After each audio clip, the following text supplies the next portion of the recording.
Have you ever asked the question, will God deny me? And this is based on a verse, 2 Timothy 2:12, a seemingly frightening verse even in the New Testament that says, if we deny him, he also will deny us. And we start to wonder, could God really deny me? If I deny him in the future, will he also deny me? Or maybe I've denied him already. Do I deny him when I do something wrong and I make a mistake and I sin? Do I deny him when I haven't shared the gospel with enough people? Do I deny him when I miss the mark in terms of my calling or whatever? Am I denying him? And all these ideas we get of what it means to deny God. But the interesting thing about this word deny, in the Greek, the word is arneomai. It actually means to contradict. So these are actually three of the most graceful, amazing verses in the New Testament that we can actually hear about. And so I'm actually going to go through each one, giving my own commentary on each one of the words. So first off, it says, for this is a faithful saying. And I mentioned this in a previous video. When we talk about if statements in the New Testament, they're not conditional. Most of them are actually conclusions. Paul is concluding something. So he says, for this is a faithful saying. Actually, this is going to be a full of faith saying in terms of the logic of God and what God believes. And then he goes on, if we have died with him, we shall also live with him. And we have already died with him and been raised up together with him. If we endure, then we shall also reign. Again, we are already reigning with him, seated with him in heavenly places in Christ. We're already right there. And then he says, if we deny him, he also will deny us. And again, that word is contradict. So when we contradict him, he will contradict us right back. So if we contradict God, what he believes about us in his faith estimate, that we have died and raised anew with Christ, that we are born anew by the resurrection of the dead, that we are a new kainos creation, that's what he believes about us. And if we contradict him, what maybe with our own beliefs, with our own actions, he's going to contradict you right back, because when we remain faithless, he remains faithful.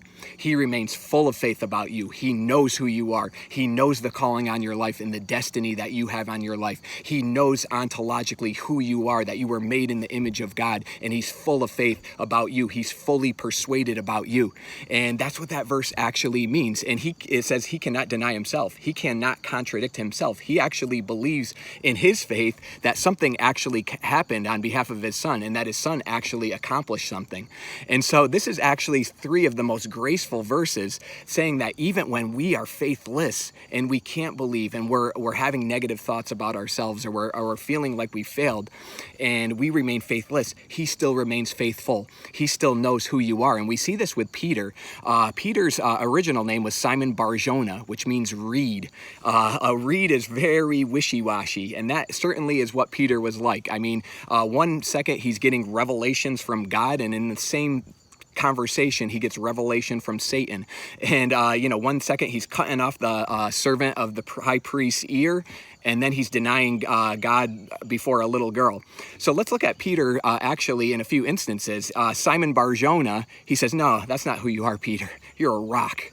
You're a rock, Peter. You're a rock, and on the gates, on this foundation, I will build my church, and the gates of hell will not prevail against you. You are a rock. You're a rock. And he contradicts who Peter thinks he is, and probably often acted. Even in his actions, he was very wishy-washy, but Jesus called him a rock, and he contradicted him. Also, Peter's denial. He denies the Lord 3 times. I don't know him. I don't know him. I don't know him. And then when Jesus is raised, Peter, do you love me? Peter, do you love me? Peter, do you love me? And he contradicts his 3 actions, saying, look, there's going to be a time when you're going to be known as one of the most bold apostles there ever was. And they're going to take you where you don't want to go. And you're going to willingly go and be known as this famous martyr who's, basically does not deny his Lord and is not even willing to be killed in the same manner that his Lord was. And it's just an amazing view of God knows us. He is persuaded about us, and he wants to contradict us. And even when we remain faithless and we're having, like I said, we failed in some areas or we sinned and we are contradicting what he believes, he's going to contradict you right back, because he's full of faith about you. He's persuaded about you, and he knows the destiny on your life. God bless.